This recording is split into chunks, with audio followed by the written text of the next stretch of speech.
सवाल देखते हैं जेई मेंस का, जो कि जनवरी 2025 में पूछा गया है। इसमें बोल रहा है कि एक मास है जो कि लटका हुआ है ऐसे रस्सी से, और रस्सी की लेंथ है L, और वो फिर वर्टिकल मोशन में चल रहा है, सर्कुलर मोशन कर रहा है। ये फिगर भी दे रखी है। तो वो बोल रहा है initially by applying horizontal velocity v0।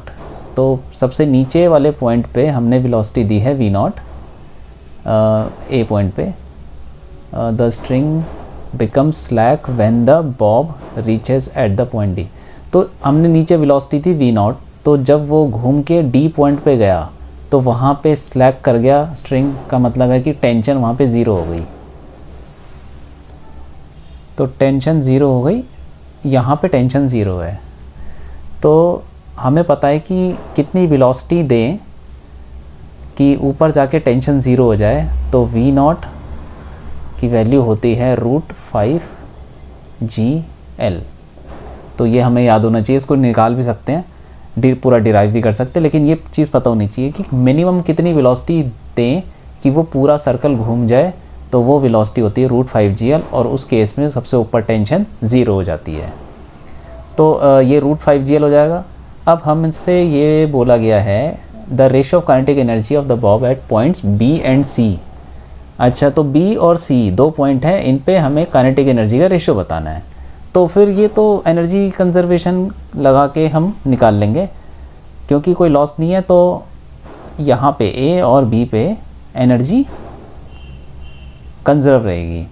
तो हम बोल सकते हैं कि A पे काइनेटिक एनर्जी, इसको एक काम करते हैं, इसी को हम अपना रेफरेंस ले लेते हैं। रेफरेंस मतलब वहाँ पे पोटेंशियल एनर्जी ज़ीरो हो जाएगी। पोटेंशियल एनर्जी है ये U। तो A पे kinetic energy at A plus potential energy at A is equal to kinetic energy at B plus potential energy at B। क्योंकि कोई लॉस नहीं हो रहा और बाहर से कोई वर्क डन भी नहीं हो रहा, तो मैकेनिकल एनर्जी कंजर्व रहेगी। इसलिए हमने ये A और B पे दोनों पे मैकेनिकल एनर्जी इक्वल कर दी। तो ये अच्छा, यहाँ पे क्योंकि हमने रेफरेंस A पे ही लिया है, तो UA की वैल्यू ज़ीरो हो जाएगी। तो kinetic energy at A is equal to kinetic energy at B plus यहाँ पे पोटेंशियल एनर्जी। तो पोटेंशियल एनर्जी यहाँ निकालने के लिए हम एक हॉरिजॉन्टल लाइन खींचेंगे और इसकी हाइट देखेंगे कितनी होगी, ये वाला, ये। तो ध्यान से देखो, तो ये L है, तो L का, और ये 60 डिग्री है, तो L का ये वाला कंपोनेंट कितना हो जाएगा, ये हो जाएगा L cos 60, मतलब L cos 60, तो वो होता है L/2। तो ये L/2 है, तो ये भी L/2 हो जाएगा, क्योंकि ये पूरा L है। तो ऐसे करके हम निकाल सकते हैं। तो इसकी यहाँ पे पोटेंशियल एनर्जी हो जाएगी mgL/2। ठीक है, तो अब काइनेटिक एनर्जी A पे कितनी है, A पे तो हमें पता है हाफ, लगा लेते हैं half mv0² is equal to kinetic energy at B। तो ऐसे करके हम काइनेटिक एनर्जी B भी निकाल देंगे, mgL/2। तो v0² कितना हो जाएगा, 5GL। तो 5mgL/2 is equal to kinetic energy at B plus mgL/2। तो इनको दोनों को माइनस करेंगे तो ये आ जाएगा काइनेटिक एनर्जी एट B, ये हो जाएगा हमारा 2mgL।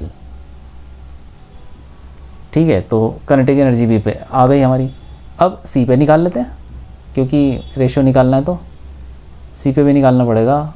तो अगेन वही A और C तक हम एनर्जी कंजर्व कर देंगे। Kinetic energy at A plus potential energy at A is equal to kinetic energy at C plus potential energy at C। Again A पे का पोटेंशियल एनर्जी तो ज़ीरो है, काइनेटिक एनर्जी में पता ही है, ये रही हाफ, सीधा रख देते हैं इसको 5mgL। A पे काइनेटिक एनर्जी में पता ही है, और प्लस ये तो ज़ीरो है क्योंकि ये तो रेफरेंस ले रखा है हमने A पे, is equal to kinetic energy at C।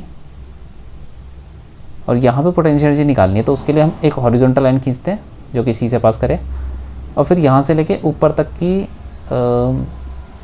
Height निकालनी नीचे से ऊपर तक।